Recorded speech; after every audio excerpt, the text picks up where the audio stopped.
GMI 선교사 훈련원 6기 강성현 후보생입니다.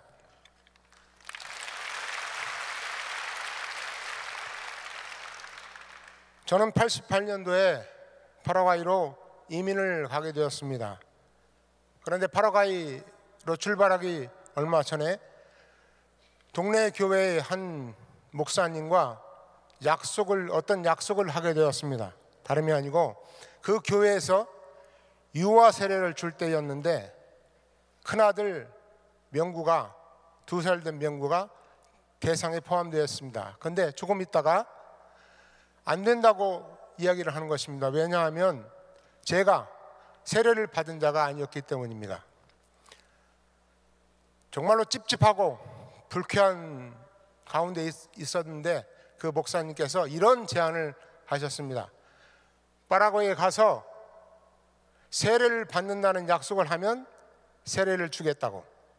아버지로서 그 제안을 거절을 할 수가 없었습니다. 파라과이에 도착하자마자 짐을 막 풀고 있는데 옆집에 있는 한 권사님이 늑달같이 달려왔습니다. 교회를 가자고. 그때 그 목사님과 한 약속이 생각났습니다. 그래서 그때 저는 이렇게 속으로 말했습니다. 좋다. 약속은 지켜야지. 목사님과의 약속인데 내가 세례 받을 때까지만 교회를 다니자. 그렇게 해서 교회를 다녔지만 정말 말로 다 할 수 없는 고난과 핍박이 저를 기다리고 있었습니다. 저는 작은 그로서리를 시작하게 되었는데 주일 낮 10시부터 12시까지가 황금 시간대였습니다. 정말로 짭짤한 수입이 있었던 시간입니다. 왜냐하면 아바스토라는 과일시장에 가서 예를 들어서 1,000원짜리 파인애플을 사서 5,000원에 팔 수 있는 시간대였습니다. 부자 손님들이 가장 많은 시간대였기 때문에 정말 짭짤한 시간대였습니다. 그런데 아니 이 정신 나간 마누라가 이 정신 나간 정말로 이쁘고 사랑스러운 우리 마누라가 샤타문에 매달려서 교회를 가자는 것입니다. 세상에. 마침내 전쟁이 벌어집니다. 도마도가 날아가고 오렌지가 날아가고. 여러분 오렌지에 눈탱이 한번 맞아보셨어요? 결국은 패배를 난 저는 끌려갑니다. 속으로 20원 30원을 외치면서 중얼거리면서 교회를 갑니다. 그때는 차도 없었습니다. 큰아들 명구를 안고 버스를 타고 교회를 늦게 도착합니다. 그런데 놀라운 일이 저를 기다리고 있었습니다. 본당 문을 열고 들어가자마자 저를 엄습하는, 저를 감싸는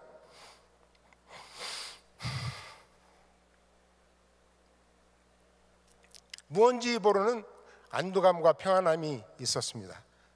나중에 한 일이지만 우리 하나님께서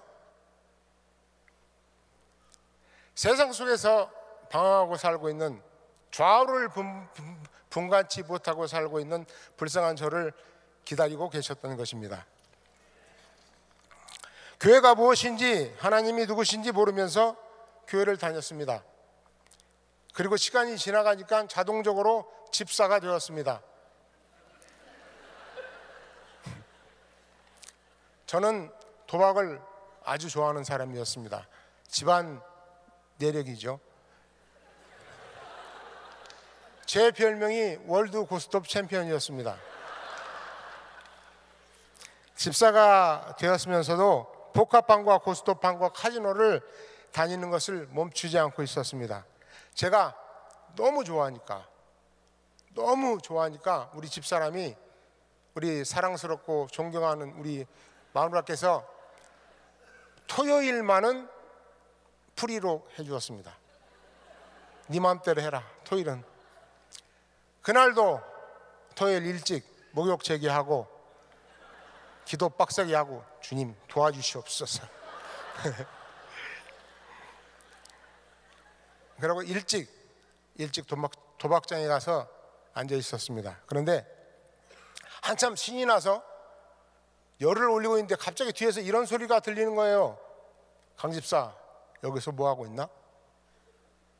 뒤를 돌아보았지만 아무도 없었습니다. 그때 바로 저에게 다가오는 생각은 부끄러운 생각이었습니다. 내가 여기서 뭐 하고 있지? 그리고 잽싸게 챙길 거 챙겨서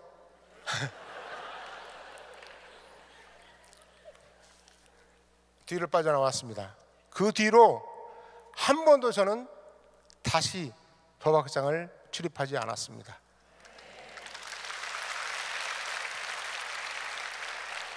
하고 싶다는 생각이 전혀 들지 않았습니다. 하고 싶다는 생각이 나지 않을 뿐 아니라 고스톱을 치고 앉아서 쭈그리고 앉아 있었던 내 모습이 떠오르면 너무 바보같이 세월을 보냈던 것이 속상해서 가슴을 치며 울었습니다.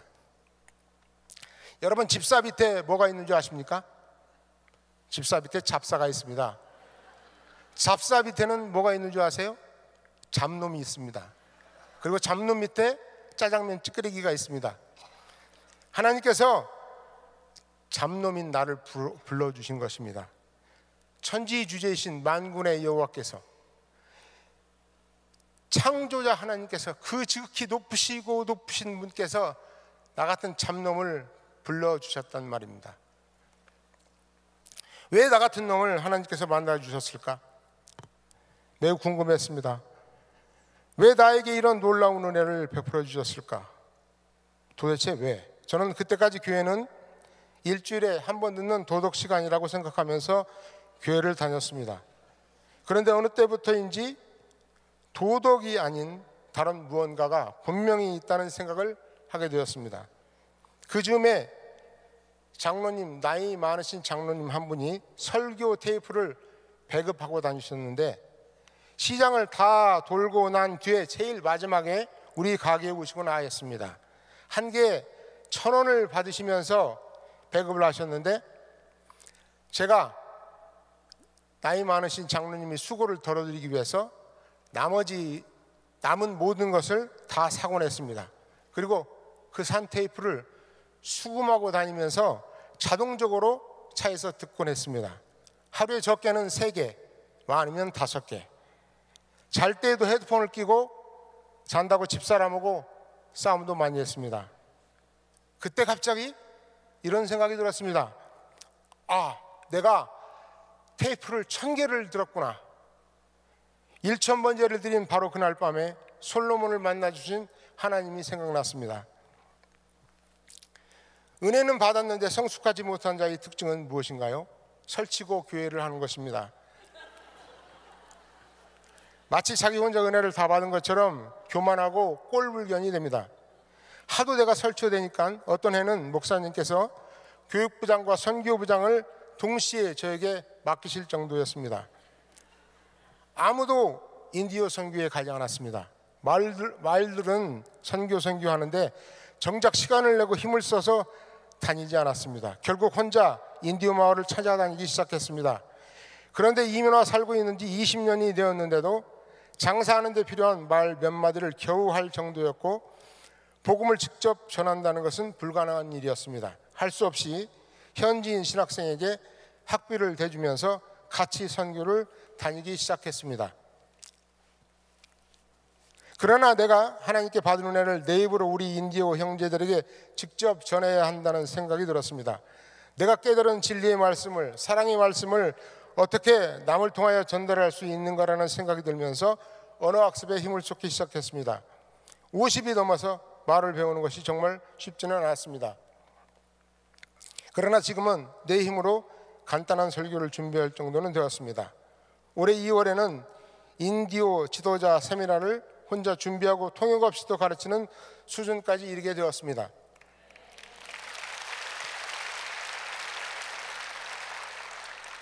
아직도 마음껏 가르치기 위해서 많이 부족합니다. 지금도 언어 공부에 전념을 하고 있습니다. 6년 전 집사람이 드레스디아를 참석하게 되었고, 집사람이 강요를 통하여서 한승근 선교사님을 만나게 되었습니다. 그리고 한승근 선교사님은 처음 본 나에게 대뜸 신학을 시작하라고 명령 아닌 명령을 하게 되었고 나는 순종 아닌 순종을 하게 되었습니다. 그리고 마침내 작년 9월에 국제총회에서 목사 안수를 받게 되었습니다.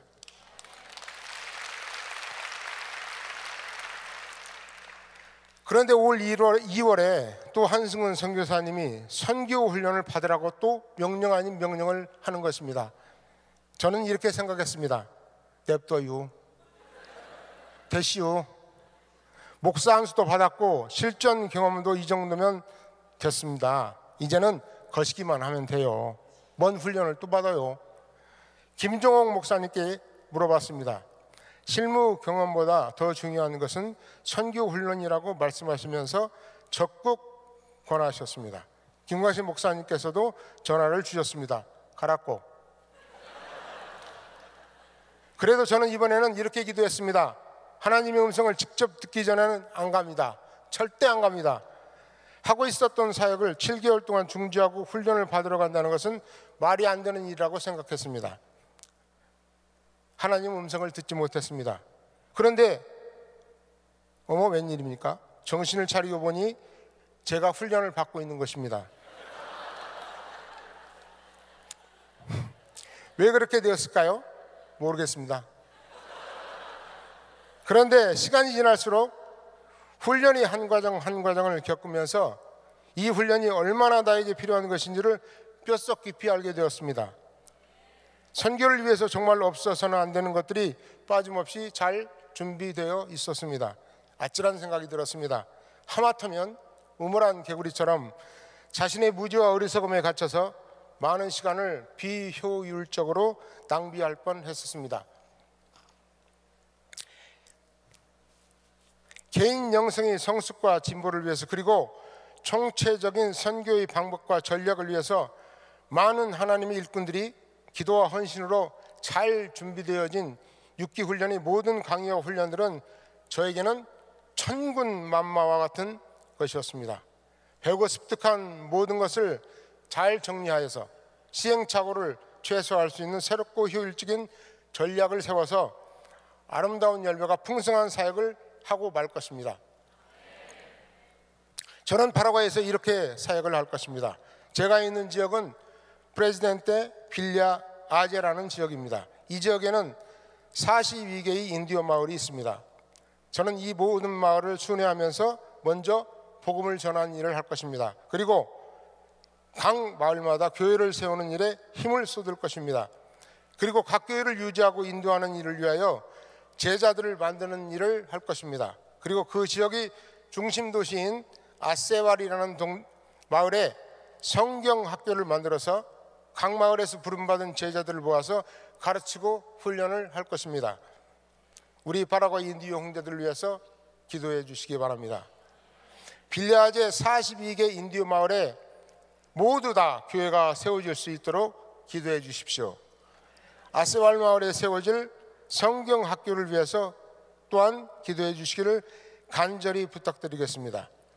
사도행전 20장 24절 나의 달려갈 길과 주 예수께 받은 사명 또 하나님의 은혜의 복음을 증거하는 일을 마치려 하면은 나의 생명을 조금도 귀한 것으로 여기지 아니하노라. 아직도 믿음이 부족하고 의지가 약하고 능력이 부족합니다. 그렇지만 나의 달려갈 길을 다 마치기를 원합니다.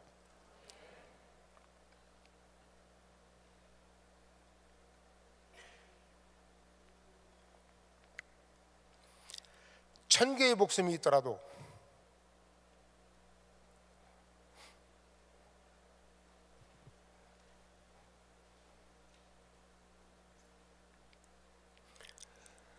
다 주께 드리기를 원합니다. 저희들은 매일 아침 선교는 기도, 선교는 전쟁, 선교는 순교라는 구호를 외칩니다. 아닙니다. 순교가 선교입니다. 마침내 순교하는 자리까지 제가 가기를 원합니다. 미국에서의 훈련이 정말로 기대가 됩니다. 마지막 남은 준비를 완성할 수 있도록 집중하면서 최선을 다하겠습니다. 이 선교 훈련을 위해서 기도와 물질로 산제사를 드리시고 계시는 우리 은혜교회 모든 형제들에게, 모든 식구들에게 감사를 드립니다. 사랑합니다.